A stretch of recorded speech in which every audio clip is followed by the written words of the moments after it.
far, far below the surface of the ocean, where the water is cool and the sunlight filters down in soft golden ribbons, there lived a little seahorse named Coral. Coral was no bigger than a grown-up's hand, and she had a curly tail the color of a sunset and two bright eyes that always seemed to be looking for the next adventure. She lived with her dad in a tiny cave tucked into the side of a coral reef, and every morning she would wake up, stretch her little tail, and swim outside to see what the ocean had in store for her. The reef was like an underwater city, full of nooks and crannies and tunnels and towers. Brain coral the size of beanbag chairs sat in clusters, round and bumpy and covered in grooves that looked just like the folds in a brain. Staghorn coral reached up like tiny trees, and sea fans swayed back and forth like soft purple curtains blowing a breeze. It was the busiest, most colorful place in the whole ocean, and Coral loved every single inch of it. Every morning, Coral would swim out and look around in wonder. The reef was always alive with activity. Clownfish, bright orange with white stripes, darted in and out of the waving arms of sea anemones, which were their homes and their protectors. The anemones had stinging tentacles that kept the clownfish safe from bigger fish, and in return, the clownfish cleaned the anemones and brought them food. It was a perfect partnership, like roommates who really liked each other. Parrotfish, big and chunky with colors like a rainbow, nibbled on the coral with their strong, beaky mouths. Crunch, crunch, crunch, breaking off little pieces and grinding them up. And then they pooped out little clouds of white sand. It sounds funny, and it is funny, but that is actually how a lot of the sand on beaches gets made. The parrotfish were literally building the beach. A big green sea turtle named Shelly would glide by every morning like a slow-moving airplane, ancient and graceful. She had been swimming these waters for over 100 years, and she knew every rock and every hiding spot on the reef. Coral would wave her tiny tail in hello, and Shelly would dip her head in a gentle nod. One morning, Coral noticed something strange. The water felt warmer than usual, like someone had turned up the heat.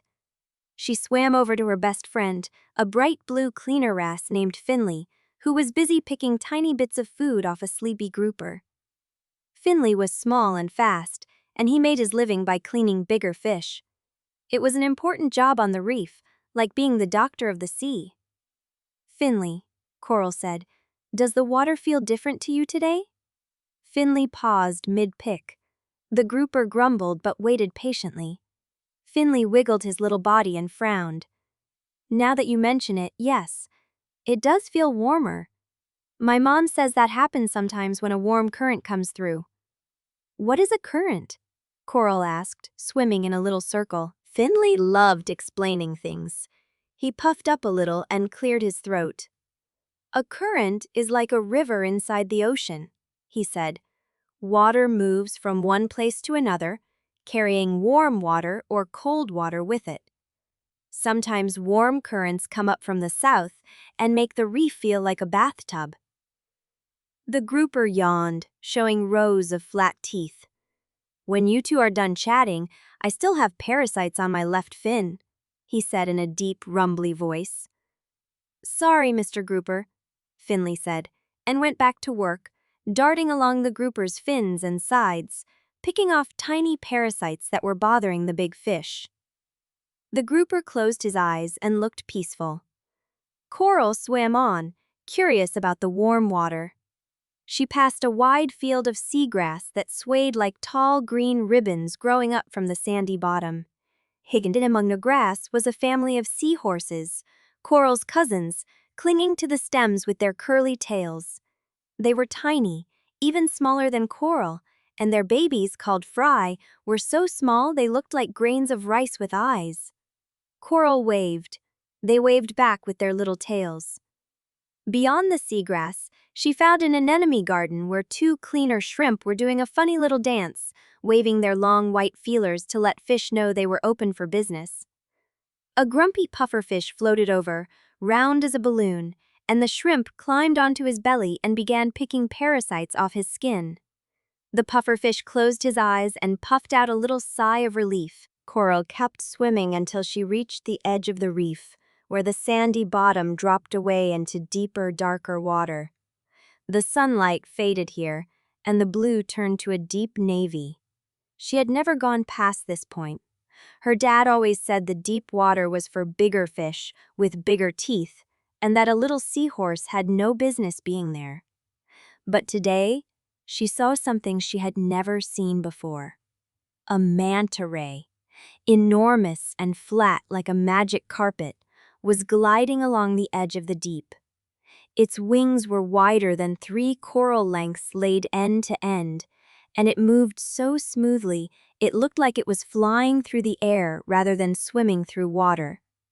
It was dark on top and white on the bottom, and it had 2 little fins near its mouth that looked like horns.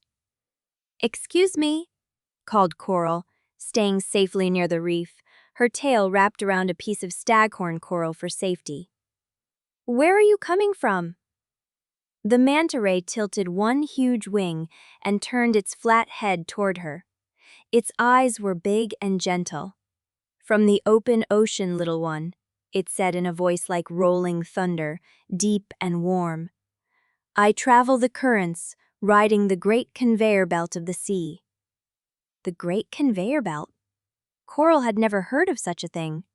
She let go of her coral and swam a tiny bit closer. "Oh yes," the manta ray said, hovering in place with a few slow sweeps of its great wings. "You see, the ocean is always moving. It never stops, not for a single moment. The sun heats the water near the surface, and that warm water travels across the top of the ocean from the equator toward the poles. When it reaches the cold places far north and far south, it cools down and sinks. Then cold water flows back along the bottom of the ocean, all the way to the warm parts, where it heats up again and rises. It goes round and round, like a giant wheel that never stops turning. We call it the ocean conveyor belt, or the global ocean current." Coral blinked. "The ocean does all that?" "Every bit of it," the manta ray said.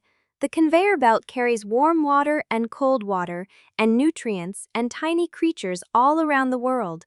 It helps control the weather, keeps fish fed, and makes sure every part of the ocean gets what it needs. Without the conveyor belt, the ocean would not work the way it does, and neither would life on land. The weather would go all wrong." Coral was quiet for a moment, thinking. She looked back at her reef, at the brain coral and the sea fans, and the little caves full of sleeping fish. "And your reef here, this wonderful place you call home?" the manta ray continued. "It is one of the most important parts of the whole ocean." "Why?" Coral asked, genuinely curious. She knew the reef was beautiful, but she had not thought of it as important to the whole ocean. "Because the reef is like a nursery," the manta ray explained gently. "It is where baby fish grow up safe and strong, hidden in the coral and the anemones, until they are big enough to swim out into the open sea. Without the reef, most baby fish would not survive." "And the reef does so much more. It protects the coastline from big waves and storms. It is home to thousands of different kinds of creatures. And all those tiny plants living inside the coral? They are called zooxanthellae, and they breathe in something called carbon dioxide and breathe out oxygen, just like the trees on land do. The reef helps keep the ocean clean and the air full of oxygen." Coral looked back at her reef with brand new eyes. All those brain corals and sea fans and waving anemones were not just beautiful. They were doing important work. They were helping the whole world breathe. But the manta ray also looked worried, which was not easy for a manta ray to show. But Coral could see it in the way its wings drooped just a little. "The warm water you felt today, that is happening more and more," the manta ray said. "The water is getting warmer all over the world, and when it gets too warm, the tiny plants inside the coral get stressed and leave. Without them, the coral loses its color and turns white. We call it coral bleaching." And if the coral stays sick too long, it cannot come back. The reef dies. Coral felt a chill despite the warm water. She had seen a small patch of white coral near her cave. She had thought it was just sleeping or resting. Now she understood it was sick. "What can we do?" she asked, her little voice small but determined. "You can take care of your reef," the manta ray said. "Every creature here plays a part in keeping the reef healthy and strong. The parrotfish keep the reef clean by eating algae that would smother the coral if it grew too thick. The cleaner fish and cleaner shrimp keep other fish healthy by removing parasites. The sea turtles spread seagrass seeds and keep the grass beds healthy. The clownfish protect the anemones.